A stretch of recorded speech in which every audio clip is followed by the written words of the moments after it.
Hello everyone, myself Priyanka Singh and I qualified UGC NET December 2024 examination. I have recently started my YouTube channel to help you guys prepare better for the examination. So do not forget to like, share and subscribe the channel if you like the content on this channel. Okay, so in today's video we will be doing a very short but also a very important and crucial topic for the UGC NET examination and for many other government examinations as well, that is INA and INA trials. So कई बार हम syllabus cover करते हैं तो ये topic बहुत ज़्यादा अंदर interior में होता है और छूट जाता है हमसे, बट अभी क्या है यूजीसी नेट एग्ज़ाम में ये टॉपिक बहुत ज़्यादा पूछा जा रहा है. So I thought to make a video on it and give you a brief idea, brief background about the INA movement that happened in our country and what was the reason behind it and who led the movement and whether the movement was successful or not. And was it a separate movement or was it the part of the national movement or the freedom struggle going on in the country, and basically who were the contributors of the INA, and what were the consequences of the INA, aftermath of creating the INA, and was it a significant thing? Does it prove significant for our freedom struggle? So all these questions that we have just discussed have been taken up deeply in this video. So watch till the end and to understand the whole story of INA and INA trials. Basically INA happened in 1940-1941 और उस समय Britain was involved in the World War II. So World War II started from 1939 and went up to 1945. So it was the time period of World War II when the INA thing was going on in our country. Then on the international level, World War II was going on, and the Britain declared its involvement in the World War II on 1st September 1939. Okay, and on 3rd September 1939, Britain declared India's involvement in the World War II. So at that point of time, Lord Linlithgow was the Viceroy of India, and he declared that okay, India is also ready to participate in the World War II on behalf of the Britishers. Okay, not separately, but India was ready to fight on behalf of the Britishers. So Lord Linlithgow, the Viceroy, declared it without even asking the Indians. हमसे बिना पूछे हमारे बारे में ये बोल दिया गया कि okay, we are ready to help the Britishers or participate in the war from the side of the Britishers. So definitely this is very wrong, and how can you declare the involvement without asking us? So at that point of time, the political parties that were leading the country, that is Congress, so Congress resigned in protest कि ऐसा कैसे कर सकते हैं Lord Linlithgow हमारे साथ, या फिर जो ब्रिटिशर्स हैं वो ऐसा कैसे कर सकते हैं कि हमसे बिना पूछे हमारा इन्वॉल्वमेंट शो कर देना वर्ल्ड वॉर II के लिए. So at that point of time Muslim League was very happy. This party got very happy, okay, the Congress resigned, but what it failed to understand was the divide and rule policy adopted by the Britishers. ठीक है, तो ये tactic कभी मुस्लिम league समझ ही नहीं पाया कि ये जो डिवाइड एंड रूल खेल रही है ब्रिटिश गवर्नमेंट हमारे साथ. तो Congress was understanding it, and Congress always stood to keep the country unified, but the separatist tendencies came from the Muslim League. Okay, so on the international level world war II was going on, और world war II में as we all know कि there were two powers, that is Axis power and the Allied powers. So Axis powers में कौन कौन था? Germany, Italy, Japan, they were the Axis power. और Allied powers में कौन कौन था? So Britain, France, USA, Russia. So these countries were the Allied powers. अब they were involved in the World War II.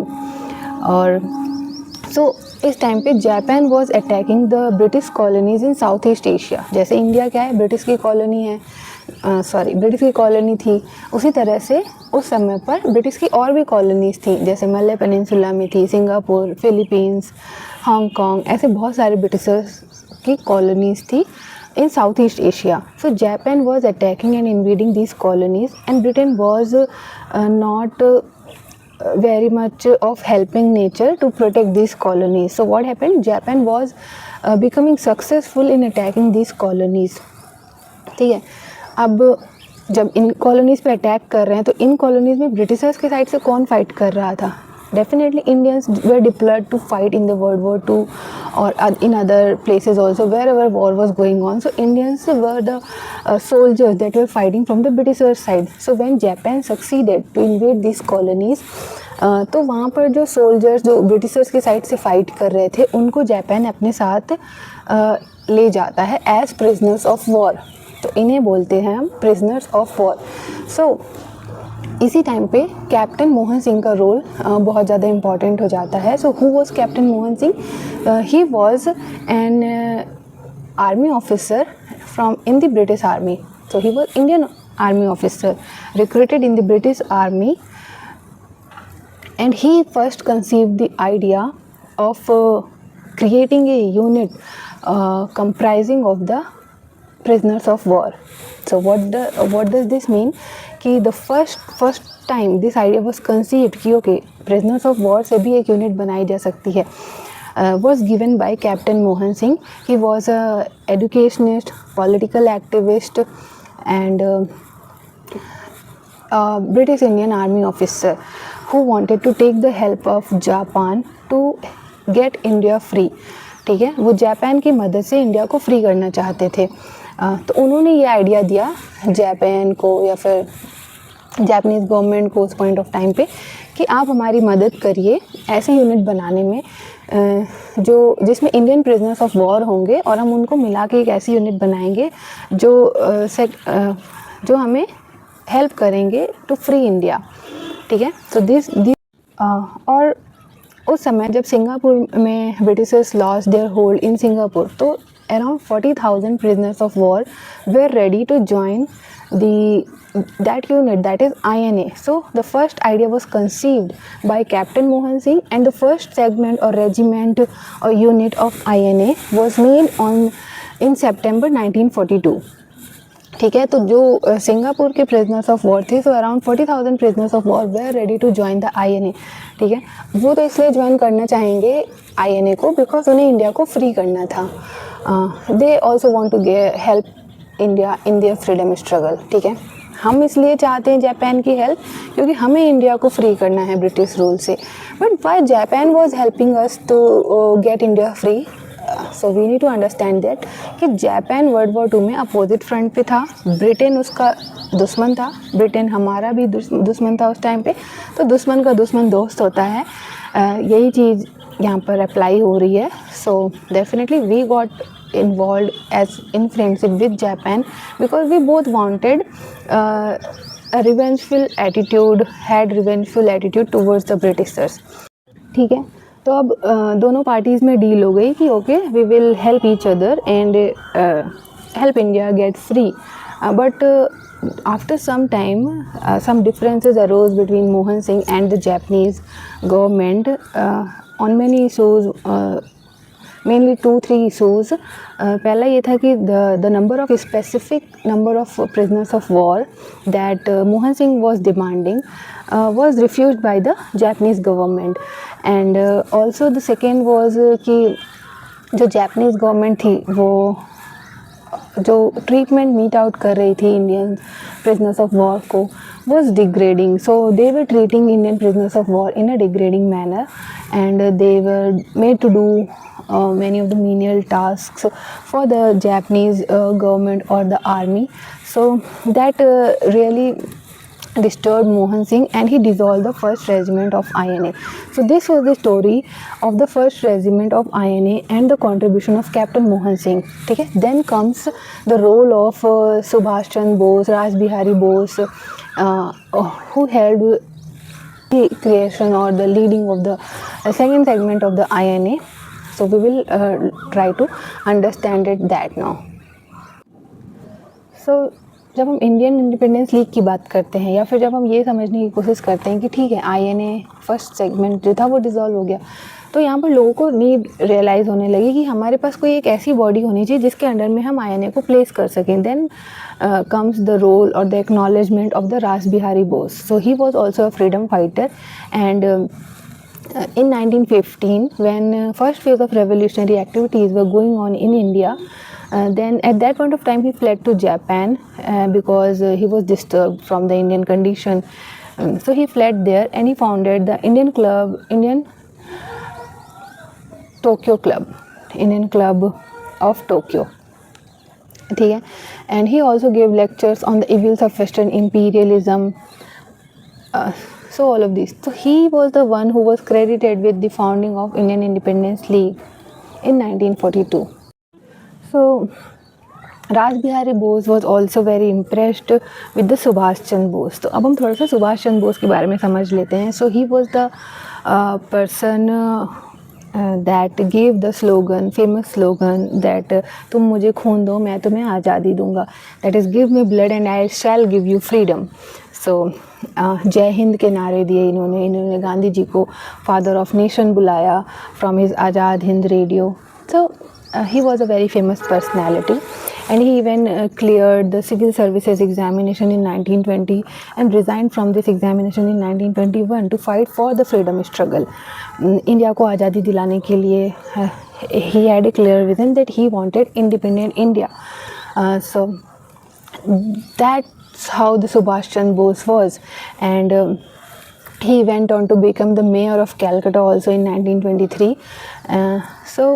When Haripuri and Tripuri session in 1938-39 were going on in the country, then he had ideological conflict with Gandhi ji.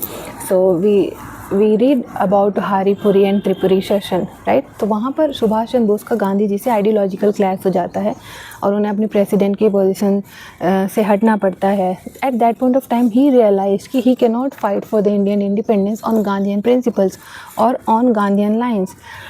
He had to take his own path. So he got a very clear idea from that session. And then in March 1940, Ramgarh conference होता है या फिर जिसे anti compromise conference भी कहते हैं. सो in that conference he urge people to come forward and fight against the British imperialism and to stop all kinds of support that we are giving to Britishers. All kinds of मतलब अगर हम resources के तौर पे help कर रहे हैं या फाइनेंशियली हेल्प कर रहे हैं या मटेरियल्स किसी भी तरह का प्रोवाइड कर रहे हैं उसमें हेल्प कर रहे हैं. So he urge people to stop helping the imperialist power in all the way possible. And he urged people for the nationwide struggle that was set to be launched on April 6, 1940. So what the Britishers did, Britishers arrested him on this reason that he is organizing such things in the country against the Britishers. So he got arrested by the Britishers and Britishers put him in jail. But because of the hunger strike, इन्होंने hunger strike launch कर दिया था तो Britishers को इन्हें house arrest पे रखना पड़ा. तो ये इन्हें ले जाके इनके घर में बंद कर देते हैं ब्रिटिशर्स और चारों तरफ सिक्योरिटी लगा देते हैं, पुलिस लगा देते हैं. ठीक है. सो अब ये इतने स्मार्ट होते हैं मेंटली कि ये एक पठान का रूप धारण करके he manage to escape from the his own house. और ये निकल के कहाँ जाते हैं? So from Peshawar to Kabul and then to Russia. Okay, so he reaches Russia because he wanted to support the Indian freedom struggle that was going on in the country from outside. तो ये बड़े बड़े लीडर्स की जो उस समय world leaders थे Russia के या किसी भी कंट्री के, उस समय उनका एक मोटिव था कि हमें इंडिया को आज़ाद करना है ब्रिटिश रूल से. ठीक है. तो उसके लिए वो कुछ भी करने के लिए तैयार थे. दो नाजिज़म फासिज़म जैसे कंट्रीज़ थी जहाँ पर ये सब चीज़ें हुई थी. तो कुछ हिस्टोरियंस का इस पर डिबेट भी है या कुछ लोग इस पर ये आर्ग्यू करते हैं कि weather he was doing the right thing taking the help from the outside because जो कंट्री ऐसे चीज़ों को फॉलो कर रही है. तो बहुत सारे इस पर डिबेट है. We will not go into that. But at that point of time उनका एक ही मोटिव था कि हमें इंडिया को आज़ाद करना है, कैसे भी करना है. So this is the personality of the Subhash Chandra Bose. This was the personality. ठीक है. तो he managed to escape from India and goes from Peshawar to Kabul and then to Russia for the help. And then the question comes, why only Russia? Because Russia was a socialist country. Russia का establishment socialist principles पर हुआ था, and so Subhash Chandra Bose was also a socialist. ठीक है, India is also socialist country. ठीक है, तो इनका मानना था कि रशिया हमें ज़रूर हेल्प करेगा हमारे फ्रीडम स्ट्रगल में.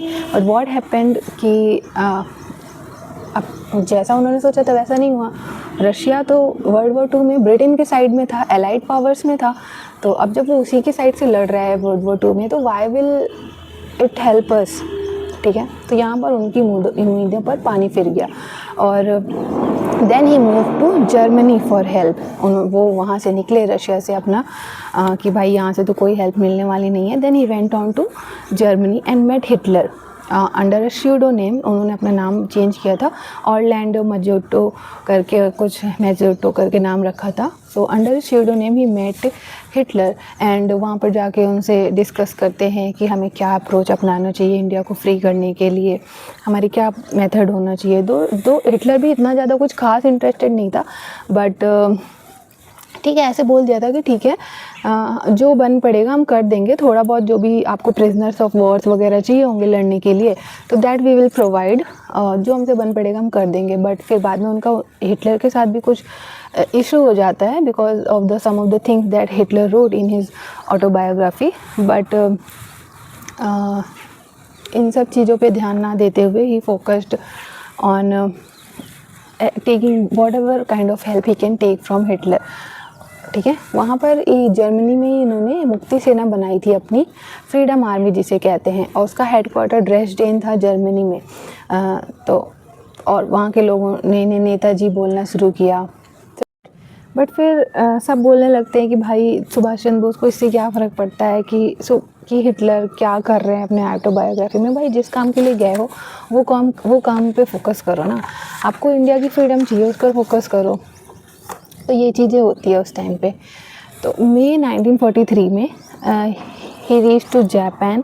और उसी समय रास बिहारी बोस ने इतना सुन रखा था सुभाष चंद्र बोस के बारे में, इतने पेट्रियाटिज़म के उनके बारे में चर्चा होती थी कंट्री में. सो ही थॉट कि he will make the leader of the INA to Subhash Chandra Bose. ठीक है, सो इन जुलाई 1943 रास बिहारी बोस जो हैं उन्होंने अपनी INA की लीडरशिप सुभाष चंद्र बोस को ट्रांसफ़र कर दी थी. और Subhash Chandra Bose made the supreme commander of the INA. मतलब अब INA उनके अंडर में रहेगा. एक तो लीग के अंडर में है, इंडियन इंडिपेंडेंस लीग, वो वहाँ से उसको गवर्न करेगा ऊपर से.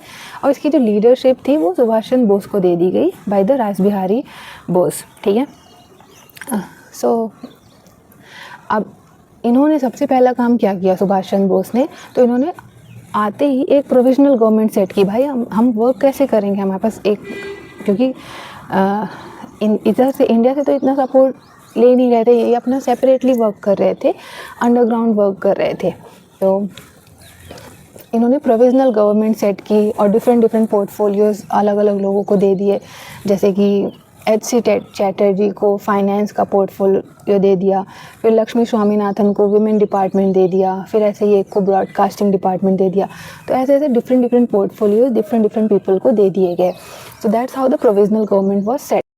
फिर क्या हुआ कि डिफरेंट ब्रिगेड्स बनाए गए थे, जैसे गांधी ब्रिगेड, नेहरू ब्रिगेड, आज़ाद ब्रिगेड.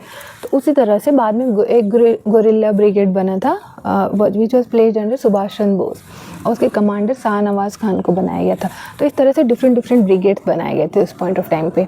और न्यूज़पेपर्स जोर शोर से पब्लिश होना शुरू किए जिसमें ये सारी चीज़ें लिखी जाने लगी. तो लोगों को भी इसके बारे में पता चलने लगा कि ओके ऐसा कुछ हो रहा था कंट्री में. और सुभाष चंद्र बोस ने अपना बर्लिन में तो रेडियो भी सेटअप किया था, एक आज़ाद हिंद रेडियो, जहाँ से उन्होंने गांधी जी को फादर ऑफ द नेशन का टाइटल दिया था. So that was the thing that was going on. और उसी समय उन्होंने बोला कि सारे जहाँ से अच्छा हिंदुस्तान हमारा.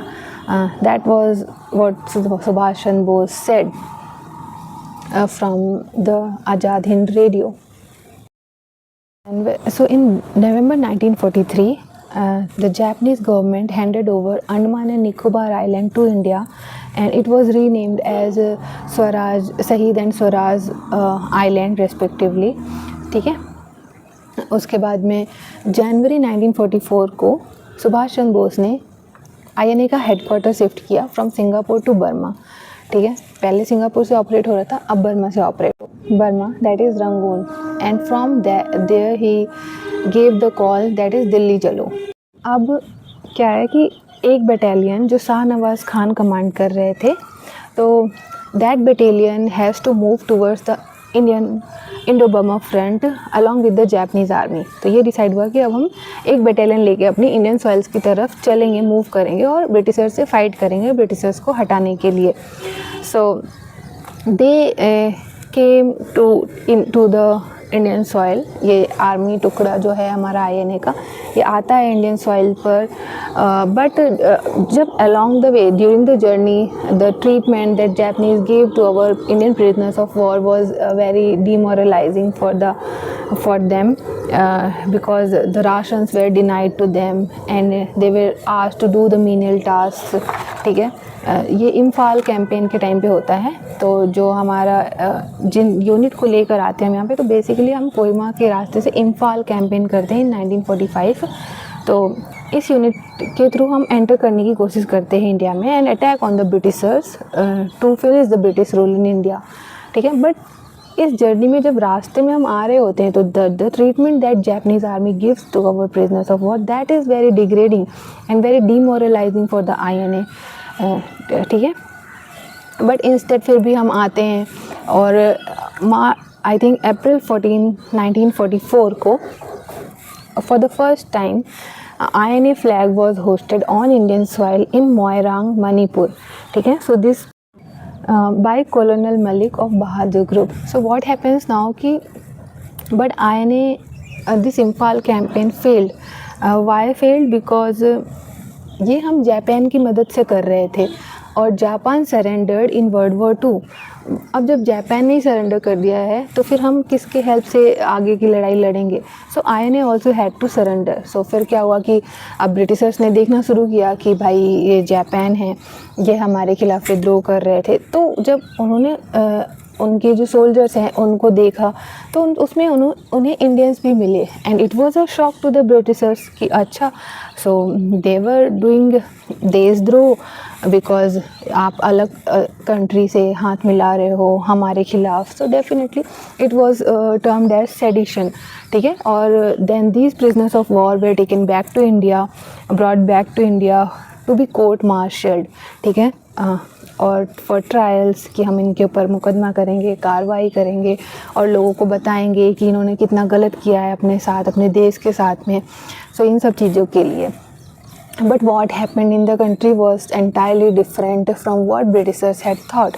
सो इसीलिए हम कई बार ये क्वेश्चन पूछते हैं कि ठीक है, इम्फाल कैंपेन फेल हो गया या हमारा ये जो INA का जो एजेंडा था, क्योंकि जब इम्फाल कैंपेन फेल हो जाता है या INA सरेंडर करता है on August 15, 1945, then by August 18 1945 Subhash Chandra Bose वो also dies in a airplane crash at Taiwan, और ठीक है ताइपाई। तो अभी लीडर भी नहीं है उसके टू हेड द मूवमेंट, ठीक है।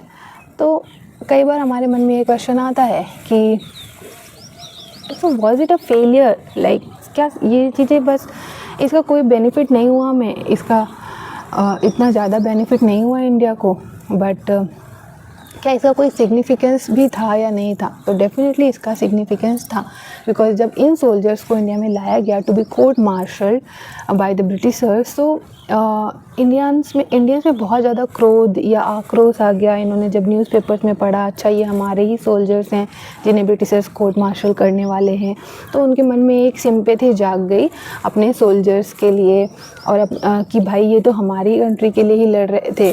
तो फिर डिफेंस कमेटी बनाई जाती है, कांग्रेस जिसमें पार्टिसिपेट करता है, या कांग्रेस डिफेंस कमेटी बनाता है इन सोल्जर्स को प्रोटेक्ट करने के लिए। क्योंकि क्या होता है कि उसमें जो लोग पकड़े गए होते हैं या जो पीपल जो as a prisoners of war थे जिन्हें ब्रिटिशर्स ने पकड़ा था, अब उसमें मुस्लिम भी था, उसमें हिंदू भी था, उसमें सिख भी था, उसमें एक गुरुबख्श सिंह नाम का एक लोग थे, फिर शाहनवाज़ खान थे, फिर प्रेम कुमार सहगल थे, तो ही वॉज अ हिंदू। तो इस तरह से अलग अलग कम्युनिटीज़ के लोग थे। तो इंडिया में हर कम्युनिटी के लोगों ने इन्हें सपोर्ट किया कि भाई ये तो इंडिया को आज़ादी दिलाने की बात कर रहे थे, तो ये तो गलत हो जाएगा अगर इन्हें कोर्ट मार्शल किया जाए या इनके ऊपर ट्रायल्स चलाए जाए, मुकदमा चलाया जाए, तो ये गलत हो जाएगा।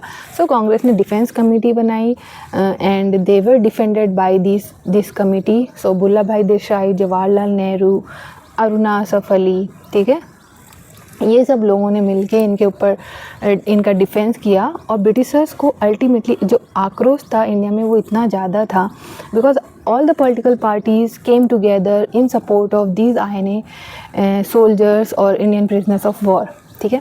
तो इस आक्रोश को देखते हुए उन्हें रिलीज़ करना पड़ा।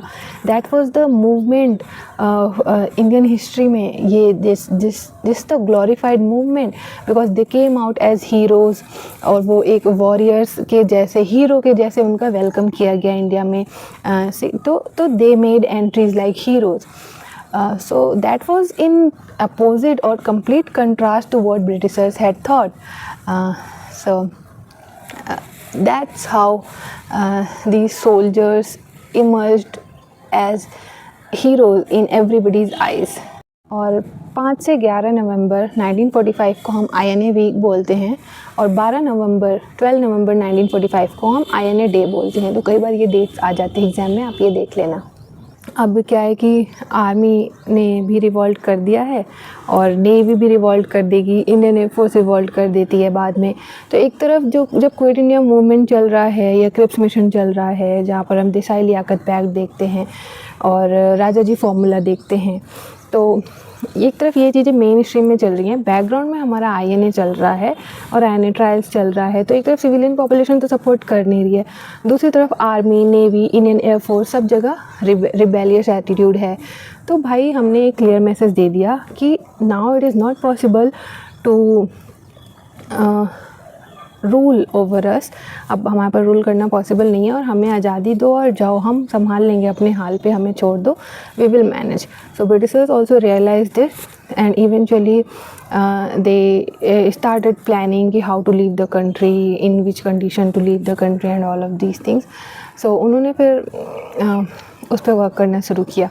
So that was it about INA and INA trials, and I hope with this video you find it to cover this topic rapidly in a fast manner, because I was searching and it took me a lot of time to cover this topic. I'll try to make the video short so that you can cover it in half an hour or maybe in 40 minutes.